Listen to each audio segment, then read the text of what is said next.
Penelitian ini didasarkan pada pelaksanaan kebijakan pendaftaran tanah sistematis lengkap yang merupakan program strategis nasional.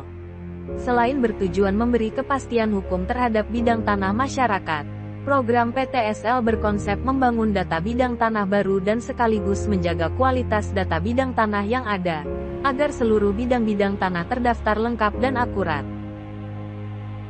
Hasil dari basis data PTSL akan memberikan dukungan besar dalam perwujudan multipurpose kadastre atau disebut kadaster multiguna yang memiliki dimensi multiguna. Pertanyaan penelitian yang akan dijawab. 1. Bagaimana kualitas data PTSL di Kantah Kabupaten Nganjuk? 2. Bagaimana upaya peningkatan kualitas data fisik dan yuridis dalam PTSL? 3. Bagaimana pemanfaatan data PTSL untuk kepentingan multipengguna? 4. Bagaimana strategi peningkatan kemanfaatan data PTSL untuk pengembangan? Kini saatnya pencarian data. Metode penelitian yang digunakan dalam riset ini adalah metode penelitian kualitatif dengan pendekatan kuantitatif melalui field research, wawancara dan observasi, desk study. Ini merupakan penggalian data yang dilakukan tim peneliti kepada pegawai BPN Nganjuk. Secara intensif tim peneliti mewawancara dan menelusuri data-data. Selain daripada itu, tim peneliti berkesempatan melihat langsung pekerjaan pegawai. Data BPN Nganjuk menunjukkan, sampai tahun 2021 baru ada sudah, Pak. Pembuktian apakah luas K4-nya itu masuk toleransi atau enggak. Data BPN Nganjuk menunjukkan, sampai tahun 2021 baru ada 7 penetapan deklarasi desa lengkap atau DDL. Juga ditemukan beberapa masalah PTSL. Produk PTSL yang dapat dimanfaatkan MPC adalah DDL, NDL, dan PDL. Selanjutnya dilakukan penggalian informasi dan data kepada Dinas Pemberdayaan Desa Kabupaten Nganjuk. Secara eksplisit Dinas Pemdes sangat berkepentingan dengan data hasil PTSL.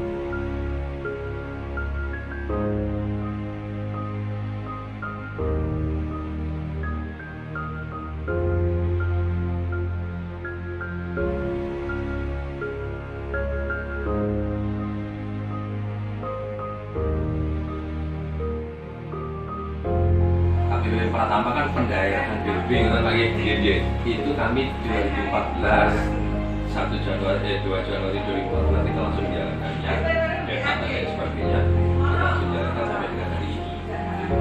Nah, kalau yang kami sebenarnya ingin agak sedikit seragam dengan beliau ini adalah NT PJ apa yang ada di BPKB itu sendiri beliaunya itu sendiri gitu.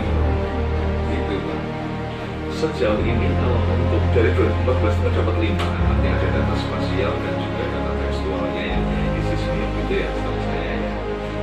Mengenai kalau petanya, saya tahu ini Bapak basicnya apa, tapi besok nggak kira-kira ada referensi apa yang digunakan? Kalau peta, ini kembali ke 2014, kalau peta kami komunikasi juga dengan smart map. Dan karena menurut saya kami tidak ada ideologi, tidak kami bertahan. Ada beberapa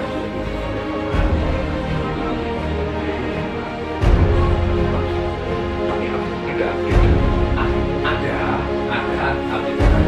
cuma smart map kami yang sudah dibawa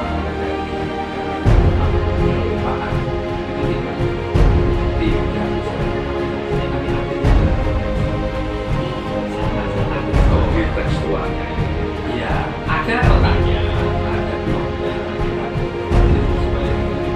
secara manual ya jadi pakai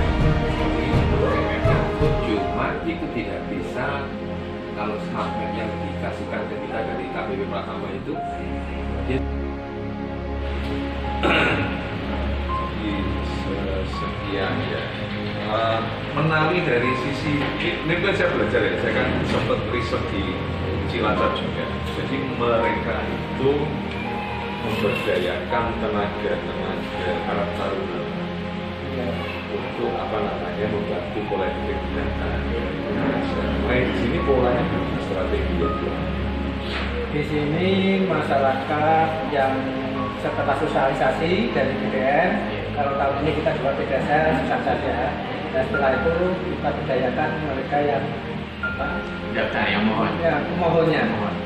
Oh, Pokmas. Jadi pemohon itu macam-macam, ada yang masih muda, ada yang guru, ada yang ada pokmas ya? ada pokmasnya. Ada pokmas. Itu lengkap, pokmasnya lengkap. Ada dari Karang Taruna, ada dari Campur ya. campur unsur ibu-ibu ada, bendaranya Bu Juwasa dulu. Iya, guru. Terus Mas Abdi ada dari apa boleh dikatakan kayak ASN ada. Harus buat chamber. Hah? Harus. Ya. Kalau nggak ada nanti nggak ganggu. Dari tokoh agama, dari tokoh Ketuanya.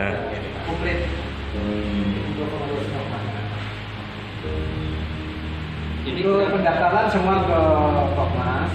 Untuk kalau kita jadi bisa melayani kelengkapan administrasi. semua jenis Proaktif berarti masyarakat. Semua jenis layanan sertifikat itu ada untuk oleh Pokmas ya. Iya. Jadi untuk pengukuran untuk kita dari desa sebagai pelayan, tapi kebutuhan. Melakukan sidang waris itu yang dilihat dari desa. Karena Sewu kan akhirnya belajar dari teman-teman lain yang biasa memahami bukan teman-teman di kantor pertahanan, di kantor DPR itu adalah mereka memberdayakan tenaga-tenaga yang ada di masyarakat, nanti sifatnya mereka membantu oleh kegiatan APBN yang tinggal ambil dan nanti ngecek ulang. Apalagi kan logikanya sing paham persis lah ya masyarakat setempat. Iya, terutama yang bisa. Jadi tokoh Pokmas, tokoh masyarakatnya, tokoh agama, Pemohonnya sendiri. Iya, pemohon. RT, atau RT RT ada, kadus, kadus, kabar dusun, otomatis Pak. Nanti kan dia di tanah pemerintah desanya, tidak di Pokmas. tidak ada. Relawan nggak ada.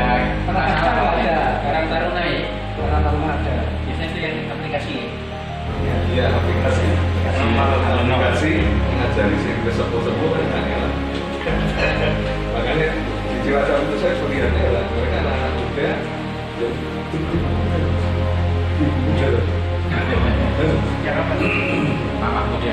Siap 9 itu.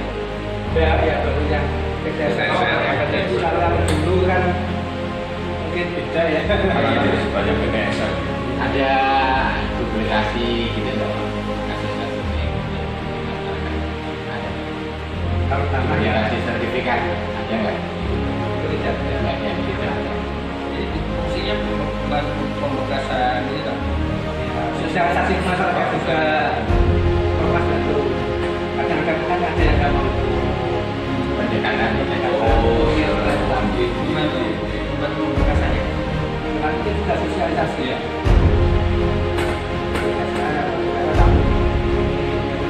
Kan misalkan ada yang butuhkan jam harus lah, ada kan Iya.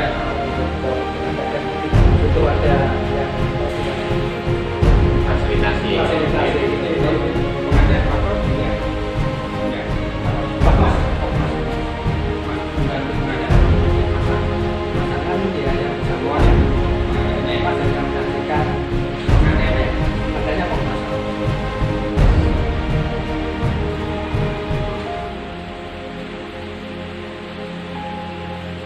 Jadi selama ini sebenarnya kalau permohonan yang sifatnya dari masyarakat sendiri relatif kurang dibantu.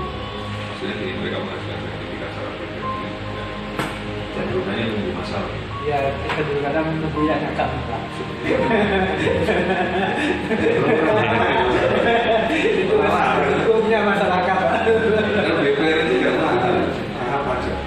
Dan pajak urusannya ya.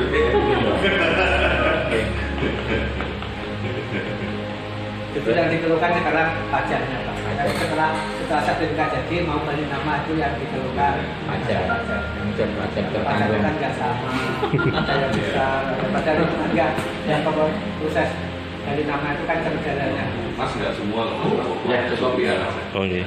Sampun nggih. Ada